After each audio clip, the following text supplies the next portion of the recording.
Hi everyone, in front of me I've got Samsung Tab S10 Ultra, and let me share with you how to set the camera timer on this device. So let's begin with opening the camera app. And currently we are in the standard photo mode, so all we have to do is to take a look at this option bar right here, and the third position from the top is connected with the timer. So let's tap on it. And here in this device we've got 4 different options, so off, 2, 5 and 10 seconds delay.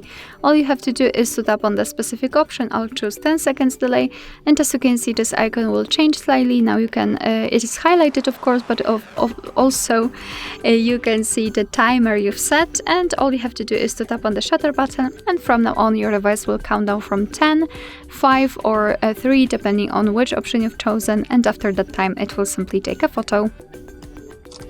So this is how it works. Of course, you can turn the timer off just by tapping on this icon without any kind of countdown. And from now on, your device will take photos right after touching the shutter button. Alright, so that will be all. Thank you so much for watching. I hope that this video was helpful, and if it was, please hit the subscribe button and leave the thumbs up.